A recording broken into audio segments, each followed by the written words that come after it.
The key is to surround yourself only with individuals who elevate you, whose presence calls forth your best. You've probably come across the saying, "You are the average of the 5 people you spend the most time with." Today, we're delving deeper into this concept from a Stoic perspective.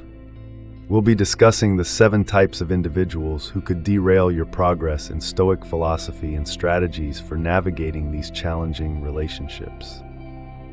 But before we start, I would truly appreciate it if you could like this video to support me in spreading the wisdom of Stoicism.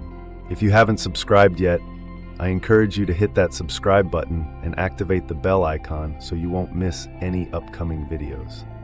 Type of people to avoid: number 1, the complainer. We all know that friend, family member, or colleague who seems to find fault in everything, be it the weather, their job, or even the meal at a well-known restaurant.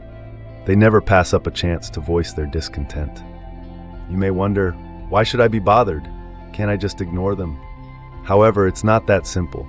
Constant exposure to such negativity can drain your mental energy, much like a leaky faucet, gradually emptying your emotional reservoir. Stoicism teaches us to focus on practical solutions rather than getting stuck on problems. Imagine working on a project with a habitual complainer. Every meeting turns into a draining session of complaints with no constructive dialogue. The outcome? Team morale suffers, you're derailed from finding actionable solutions, and your enthusiasm for the project, and possibly even life in general, diminishes. How can Stoicism help us manage a complainer? There are several tactics you can use. First, reduce your exposure to this individual whenever feasible.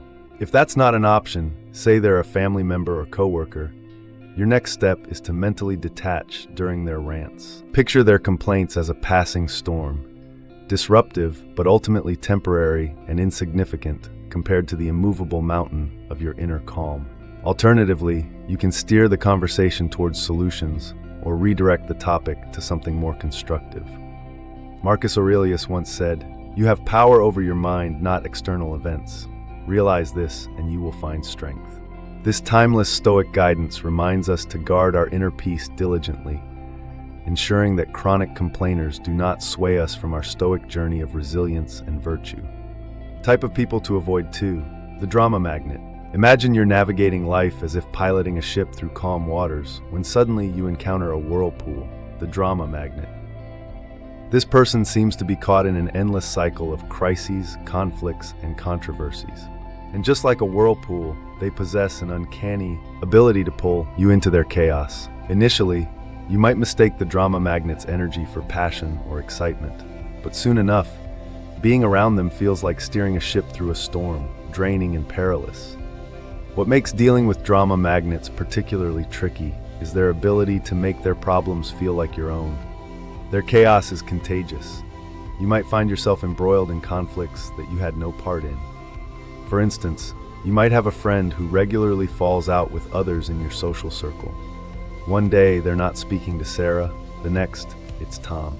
They come to you for advice, but you notice this cycle never ends, and suddenly you find yourself at odds with Sarah or Tom, simply because you got involved. To handle this, you can use a technique called reflective listening. Rather than offering advice or taking sides, mirror their words back to them. If they say, "I can't believe Sarah said that about me," respond with, "So you feel betrayed by Sarah's words." This way you provide emotional support without being pulled into the drama. Alternatively, you can make yourself selectively unavailable. Stoicism teaches us to value our time, which sometimes means being unavailable for other people's recurring crises. Switch off your phone during focused hours, set boundaries, and make it clear you're not to be disturbed during those times. Seneca put it well, "True happiness is to enjoy the present without anxious dependence upon the future." Rather than anxiously wondering what the next drama will be, focus on the present, where you hold control. Keep steering your ship calmly, avoiding whirlpools that threaten to disrupt your course toward personal growth and tranquility. Type of people to avoid: 3, the naysayer. Picture yourself as an artist painting a canvas, each brushstroke adding color and life to your vision. Then enters the naysayer, who takes a quick glance at your work and immediately critiques. "Are you sure about that color? That doesn't look realistic.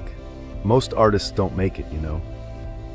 Their words, like strokes of gray paint, begin to dull your once vibrant canvas. This isn't constructive criticism, which can be valuable. Instead, it's a constant cloud of doubt and negativity. For instance, let's say you're excited about pursuing a new career path. You've done your research, consulted professionals, and maybe even completed some introductory courses. When you share your excitement with the naysayer, they quickly list all the reasons it won't work. The market is too saturated, your skills might not be enough. What if you fail?